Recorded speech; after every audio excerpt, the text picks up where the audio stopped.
ಈ ಒಂದು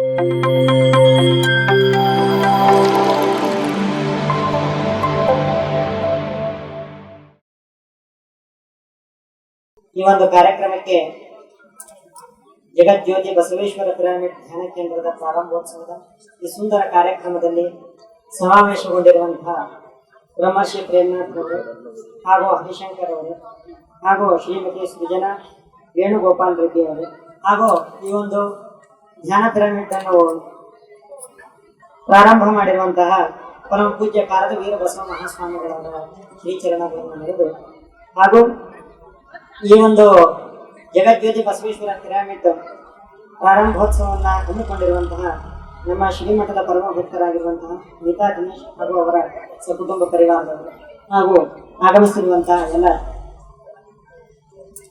ಎಲ್ಲ ಆಧ್ಯಾತ್ಮ ಬಂಧುಗಳು, ನಿಜವಾಗಲೂ ಕೂಡ ಇಷ್ಟೊಂದು ಸಂಖ್ಯೆಯಲ್ಲಿ ಜನ ಸೇರಿರುವುದು ಒಂದು ಅಚ್ಚರಿಯ ಸಂಗತಿಯೇ ಸೇರಿ.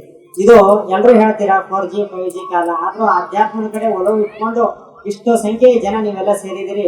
ನಿಮ್ಗೆಲ್ಲರೂ ಕೂಡ ತುಂಬ ಹೃದಯದ ಧನ್ಯವಾದಗಳು. ಯಾಕಂದ್ರೆ ಈಗಿನ ಕಾಲಕ್ಕೆ ಬಹಳ ಅವಶ್ಯಕತೆ ಇದೆ. ನಾಗರಿಕತೆ ಮುಂದುವರಿತಾ ಇದೆ, ವೈಜ್ಞಾನಿಕತೆ, ತಂತ್ರಜ್ಞಾನ ಎಲ್ಲ ವಿಷಯದಲ್ಲಿಯೂ ಕೂಡ ಈ ಜಗತ್ತೆಲ್ಲವೂ ಕೂಡ ಮುಂದುವರೆದಿದೆ. ಆದ್ರೆ ಒಂದಕ್ಕೋಸ್ಕರ ಇಡೀ ಜಗತ್ತು ಇವತ್ತು ಹಪ್ಪಿಸ್ತಾ ಇದೆ. ಯಾವುದಕ್ಕೆ? ತನ್ನ ನೆಮ್ಮದಿಯನ್ನು ಕಾಣಲಿಕ್ಕೆ, ತನ್ನ ಸುಖವನ್ನು ಕಾಣಲಿಕ್ಕೆ, ತನ್ನಲ್ಲಿ ತಾನು ಆನಂದವನ್ನು ಪಡಲಿಕ್ಕೆ ಕಲಿಯೋದನ್ನು ಕಲಿಸುವುದು ಯಾವುದು ಅಂತಂದ್ರೆ ಅದು ಆಧ್ಯಾತ್ಮ ಅಂತ. ಅಂದ್ರೆ ಅದೇ ಆತ್ಮನನ್ನ ಕುರಿತು ತಿಳ್ಕೊಳ್ಳೋದು ಯಾವುದು? ಅದು ಆಧ್ಯಾತ್ಮ ಅಂತ ಕರೆಸಿಕೊಳ್ತದೆ. ಈ ಆಧ್ಯಾತ್ಮವನ್ನ ತಿಳಿದುಕೊಳ್ಳಲಿಕ್ಕೆ ನೂರಾರು ಮಾರ್ಗಗಳು. ಅದಕ್ಕೆ ದೇವನೊಬ್ಬ ನಾಮ ಹಲವು, ಹರಿಯುವ ನದಿಗಳು ನೂರಾರು ಇರಬಹುದು, ಬೆಳಗುವ ಜ್ಯೋತಿ ನೂರಾರು ಇರಬಹುದು. ಆದ್ರೆ ದೀಪದ ಪ್ರಕಾಶ ಒಂದೇ, ಸೇರುವ ಜಾಗನೂ ಕೂಡ ಒಂದೇ. ಎಲ್ಲಾ ನದಿಗಳ ಹರಿದು ಕೊನೆಗೆ ಹೋಗಿ ಸಮುದ್ರವನ್ನು ಸೇರಿ ವಿಶಾಲವಾದಂತ ಸಾಗರ ಹೇಗಾಗ್ತವೋ ಹಾಗೂ ಒಂದೇ ಬತ್ತಿಯಿಂದ ಸಹಸ್ರ ಬತ್ತಿಗಳು ಹೊತ್ತಿ ನೂರಾರು ಬೆಳಕಿನ ದೀಪಗಳಾಗ್ತವೋ ಅದೇ ರೀತಿ ಈ ಧ್ಯಾನ ಅನ್ನುವಂತಹದ್ದು. ಧ್ಯಾನ ಅಂತ ಅಂದ್ರೆ ತನ್ನ ಸ್ವಸ್ವರೂಪವನ್ನು ಕಂಡುಕೊಳ್ಳುವಂತಹ ಅರ್ಥ ಉಳ್ಳಂತಹದ್ದು ಧ್ಯಾನ ಅಂತ.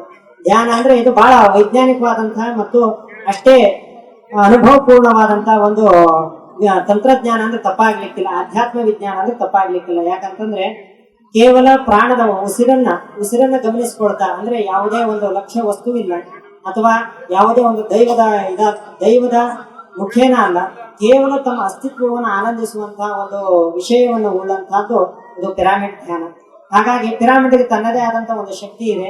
ಅದು ಗೋಪುರಾಕಾರದಲ್ಲಿ ಪಿರಾಮಿಡ್. ಅದು ಮೂಲ ನಮ್ಮ ಸನಾತನ ಪರಂಪರೆಯಿಂದ ಬಂದಂತಹದ್ದು. ಈಗ ನಾವು ಯಾವುದೇ ಮಾಡೋರು ಕೂಡ ಅದು ಮೂಲದಲ್ಲಿ ಸನಾತನ ಪರಂಪರೆಯಿಂದ ಬಂದಂತಹದ್ದೇ. ನಾವು ಯಾರು ಕೂಡ ಹೊಸದಾಗಿ ಏನೂ ಮಾಡ್ಲಿಕ್ಕೆ ಸಾಧ್ಯ ಇಲ್ಲ. ಯಾಕಂದ್ರೆ ಋಷಿ ಮಹರ್ಷಿಗಳೆಲ್ಲರೂ ಕೂಡ ನಮಗೆ ಇಡೀ ಜಗತ್ತಿಗೆ ಆದರ್ಶವಾದಂತಹ ತತ್ವಾದರ್ಶಗಳನ್ನು ಕೊಟ್ಟು ಹೋಗಿದ್ದಾರೆ. ಆ ಋಷಿ ಮುನಿಗಳ ಒಂದು ಆಶೀರ್ವಾದದಿಂದ ಈ ಆಧುನಿಕ ಜಗತ್ತಿನಲ್ಲಿ ನಾವು ನಮ್ಮ ತನವನ್ನು ಕಂಡುಕೊಳ್ಳಲಿಕ್ಕೆ ಹಲವಾರು ಮಾರ್ಗಗಳನ್ನು ಅನುಸರಿಸಿ ನಾವೆಲ್ಲರೂ ಕೂಡ ಸಾಧನೆ ಮಾಡ್ತಾ ಇದ್ದೇವೆ. ಪ್ರತಿಯೊಬ್ಬರು ಕೂಡ ಸಾಧಕರಾಗಬೇಕು. ಕೇವಲ ಒಬ್ಬ ಸಂಸಾರಿ ಅಂತ, ಕೇವಲ ಒಬ್ಬ ಸನ್ಯಾಸಿ ಮಾತ್ರ ಇದನ್ನು ಮಾಡಬೇಕು ಅಂತಲ್ಲ, ಎಲ್ಲರೂ ಕೂಡ ಮೋಕ್ಷವನ್ನು ಪಡೆದುಕೊಳ್ಳಲಿಕ್ಕೆ ತಮ್ಮದೇ ಆದಂತ ಸಾಧನೆಯನ್ನು ಮಾಡಬೇಕು. ಒಂದ್ ಕಡೆ ಹಲವ ಪ್ರಭುದೇವರು ಒಂದು ವಚನವನ್ನು ಹೇಳ್ತಾರೆ, ಉಭಯ ದೃಷ್ಟಿ ಏಕ ದೃಷ್ಟಿಯಾಗಿ ಕಾಂಬಂತೆ ದಂಪತಿ ಏಕೋಭಾವವಾಗಿ ನಿಂದಲ್ಲಿ ಗುಹೇಶ್ವರನಿಂದ ತಾನಪ್ಪುದು ಅಂತ. ಅಂದ್ರೆ ಬಹಳ ವೈಜ್ಞಾನಿಕವಾದಂತಹ ವಚನ. ಯೋಚನೆ ಮಾಡಿ, ನಮ್ಗೆಲ್ಲ ಕಣ್ಣು ಎಷ್ಟಿದಾವೆ? 2 ಕಣ್ಣಿದಾವೆ. ಕಿವಿ ಎಷ್ಟಿದಾವೆ? 2 ಕಿವಿ ಇದಾವೆ. ಬಾಯಿ ಒಂದಿದೆ. 2 ಕಣ್ಣಿದೆ, ನೋಟ 2 ಆಗಲ್ಲ. 2 ಕಿವಿ ಇದೆ, ಕೇಳೋ ಶಬ್ದ ಇದೆ ಅಲ್ಲ, ಅದು 2 ಆಗಲ್ಲ. 2 ಒಂದೇ ಆಗತ್ತೆ. ಎಡಗಿವಿಲೇ ಕೇಳ್ಬೋದು ಅಥವಾ ಬಲಗಿವಿಲೇ ಕೇಳ್ಬೋದು. ಕೇಳುವ ಶಬ್ದನೂ ಒಂದೇ, ನೋಡುವ ನೋಟನೂ ಒಂದೇ. ಹಂಗ ದಂಪತಿಗಳು ಯಾವ ತರ ಇರ್ಬೇಕು ಅಂತಂದ್ರೆ, ಗಂಡನನ್ನ ಆಶ್ರಯಿಸಿಕೊಂಡು ಹೆಂಡತಿ ಇರಬೇಕು, ಹೆಂಡತಿಯನ್ನ ಆಶ್ರಯಿಸಿಕೊಂಡು ಗಂಡ ಇರಬೇಕು. ಇಬ್ರು ಕೂಡ ಅನ್ಯೋನ್ಯವಾಗಿ ಬದುಕು ಬಾಳಿದ್ರೆ ಅದೇ ಸಾಕ್ಷಾತ್ ಪರಮೇಶ್ವರನ ಪ್ರತಿರೂಪ ಅಂತ ಗುಹೇಶ್ವರ ಅಂತಂದ್ರೆ ಅಲಮಪ್ರಭುಗಳು ಹೇಳ್ತಾರ. ಅಂದ್ರೆ ಎಷ್ಟು ಸೂಕ್ಷ್ಮವಾಗಿ ಹೇಳಿದಾರೆ ನೋಡ್ರಿ. ಈಗಿನ ಆಧುನಿಕ ಜಗತ್ತಿನಲ್ಲಿ ಇದು ಬಹಳ ಮುಖ್ಯ. ಯಾಕಂದ್ರೆ ಗಂಡ ಹೆಂಡತಿಯರಲ್ಲಿ ಸಂಸಾರ ಯಾವಾಗ ಎಲ್ಲಾ ಚಂದ ಇದ್ರೆ ಸಂಸಾರ ಚಂದ, ಯಾವ್ದೋ ಒಂದು ಕೆಟ್ಟರೆ ಸನ್ಯಾಸ ಚಂದ ಅಂತ ಹಳ್ಳಿ ಗಾದೆ. ಅಂದ್ರೆ ಎಲ್ಲಾ ಚೆನ್ನಾಗಿತ್ತು ಅಂತಂದ್ರೆ ನಮ್ಮ ಸಂಸಾರ ಬಹಳ ಆನಂದ. ಅಯ್ಯೋ ಸ್ವಾಮಿ, ನಮ್ಮ ಮನೇಲಿ ಅದು ಕಿರಿಕಿರಿ ಇದು ಕಿರಿಕಿರಿ, ನಮ್ಮ ಮನೆಯವ್ರು ಅದಕ್ಕೆ ಹೇಳಿದ್ರು ಇದಕ್ಕೆ ಹೇಳಿದ್ರು, ಅದಕ್ಕೆ ಜಗಳ ಆಡಿದ್ರು, ನಮ್ಮ ಮಗ ಹಂಗಂದ ಅಂದ್ರೆ ತೊಂದ್ರೆ ಗಿಂದ್ರೆ ಬಂದ್ರೆ ಏನಾಗುತ್ತೆ, ಸಂಸಾರ ಬೇಡ ಅಂತ ಅನಿಸ್ತದೆ. ಹಾಗಾಗಿ ಸಂಸಾರದಲ್ಲಿ ಒಂದು ಬಂಧುತ್ವ ಉಳಿಬೇಕು ಅಂತಂದ್ರೆ, ಒಂದು ವಿಶಾಲ ಹೃದಯ ಬೆಳಿಬೇಕು ಅಂತಂದ್ರೆ ನಾವೆಲ್ಲರೂ ಏನ್ ಮಾಡ್ಬೇಕು, ಒಂದು ವಿಶಾಲ ಮತಿ ಉಳ್ಳಂತವ್ರಾಗ್ಬೇಕು. ಕ್ಷಮಾಗುಣವನ್ನು ಉಳ್ಳಂತವರಾಗಬೇಕು. ಯಾಕಂದ್ರೆ ಕ್ಷಮೆಗಿಂತ ದೊಡ್ಡ ತಪಸ್ಸು ಯಾವುದೂ ಇಲ್ಲ. ಸಂಸಾರಿಕರಿಗೆ ಕ್ಷಮೆನೇ ಒಂದು ದೊಡ್ಡ ತಪಸ್ಸು. ತಾಳ್ಮೆ, ಕ್ಷಮೆ ಇವೆರಡೂ ಕೂಡ ದೊಡ್ಡ ತಪಸ್ಸಿದ್ದ ಹಾಗೆ ನಾವು ಬದುಕಿನ ಪೂರ್ತಿಯಾಗಿ ತಾಳ್ಮೆ ಮತ್ತು ಕ್ಷಮೆಯನ್ನ ಯಾವಾಗ ನಮ್ಮ ಬದುಕಿನಲ್ಲಿ ರೂಢಿಸಿಕೊಳ್ತೇವೆ, ನಿಜವಾಗ್ಲೂ ಅದು ಒಂದು ಋಷಿ ಸದೃಶವಾದಂತ ಬದುಕು, ಅದು ಪವಿತ್ರವಾದಂತ ಬದುಕು. ಆ ಕ್ಷಮೆ ತಾಳ್ಮೆ ಬರ್ಲಿಕ್ಕೆ ಏನ್ ಮಾಡಬೇಕು? ಅದಕ್ಕೆ ಈ ರೀತಿ ಆಧ್ಯಾತ್ಮ ಮಾರ್ಗಗಳಿವೆ. ನಮ್ಮ ವೀರಶೈವ ಧರ್ಮದಲ್ಲಿ ನಾವು ಇಷ್ಟಲಿಂಗ ಪೂಜೆಯನ್ನು ಮಾಡ್ತೇವೆ. ಇಷ್ಟಲಿಂಗ ನಿರಾಕಾರ ಮತ್ತು ಸಾಕಾರ ರೂಪ. ಇಷ್ಟಲಿಂಗ ಕಪ್ಪು ಆಕಾರದಲ್ಲಿದೆ. ಕಪ್ಪು ಆಕಾರದಲ್ಲಿ ಇರೋದ್ರಿಂದ ಅದು ಇನ್ನೊಂದು ವಿಶೇಷ ಶಕ್ತಿ ಏನಂತಂದ್ರೆ, ಮೊದಲೆಲ್ಲ ಛತ್ರಿಗಳು ಯಾವ ಬಣ್ಣ ಇರ್ತಿದ್ವು? ಕಪ್ಪು ಬಣ್ಣ ಇರ್ತಿದ್ವು.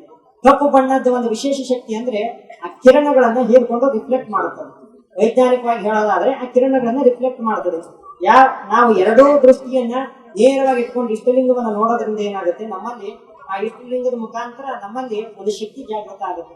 ನೀವು ಶಿವಪೂಜೆ ಮಾಡೋಕ್ಕಿಂತ ಮೊದಲು ನಿಮ್ಮ ಮುಖ ನೋಡ್ಕೊಳ್ಳಿ. ಶಿವಪೂಜೆ ಮುಗಿಸ್ಕೊಂಡು ಬಂದು ಹೊರಗಡೆ ಬಂದ ನಂತರ ನಿಮ್ಮ ಮುಖವನ್ನು ನೋಡ್ಕೊಳ್ರಿ.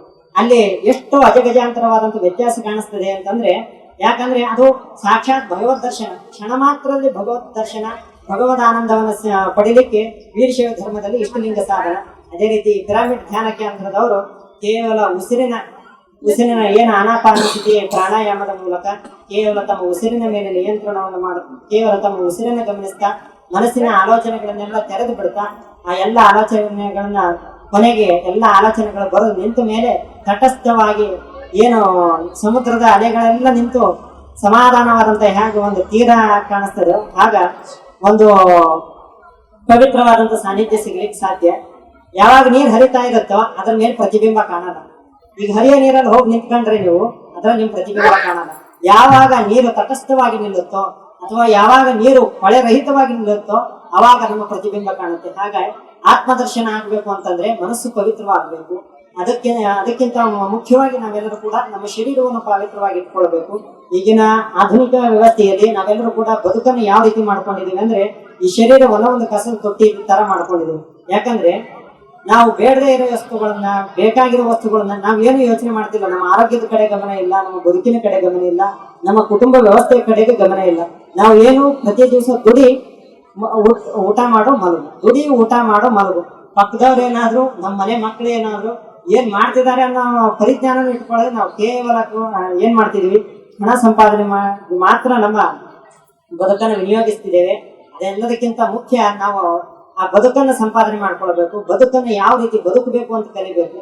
ಆ ಬದುಕನ್ನು ಕಲಿಯುವ ಮಾರ್ಗ ಯಾವ್ದ್ರಿಂದ ಕಂಡುಕೊಳ್ಬಹುದು ಅಂದ್ರೆ, ಈ ರೀತಿ ಧ್ಯಾನದಲ್ಲಿ ಭಾಗವಹಿಸುವ ಮೂಲಕ ತನ್ನ ಅಸ್ತಿತ್ವದಲ್ಲಿ ಒಂದಾಗಿ ಆ ಮೂಲಕ ಆ ಒಳಗಿರುವಂತಹ ಅರಿವಿನ ಜ್ಯೋತಿಯ ಮೂಲಕ ನಾವು ಮಾರ್ಗದರ್ಶನವನ್ನು ಪಡ್ಕೊಂಡಾಗ ನಮ್ಮ ಬದುಕು ಸುಗಮವಾಗಿ ಸಾಗಲಿಕ್ಕೆ ಸಾಧ್ಯ ಇದೆ.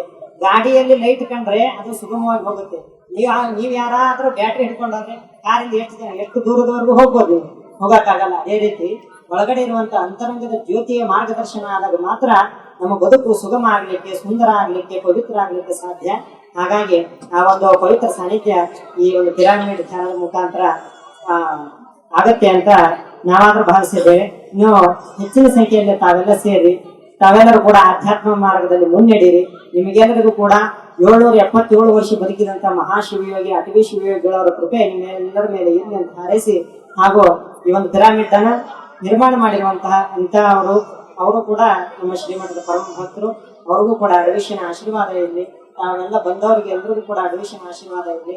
ನಿಮ್ಗೆಲ್ಲರಿಗೂ ಕೂಡ ಪ್ರಸಾದ ವ್ಯವಸ್ಥೆ ಮಾಡಿದ್ದಾರೆ.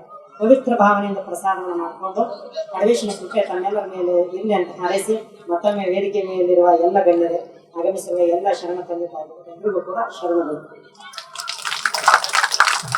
PMC ಕನ್ನಡ ಚಾನೆಲ್ ಅನ್ನು ಲೈಕ್ ಮಾಡಿ, ಶೇರ್ ಮಾಡಿ, ಸಬ್ಸ್ಕ್ರೈಬ್ ಮಾಡಿ ಮತ್ತು ಮಾಡಿಸಿ. ಎಲ್ಲರಿಗೂ ಧನ್ಯವಾದಗಳು.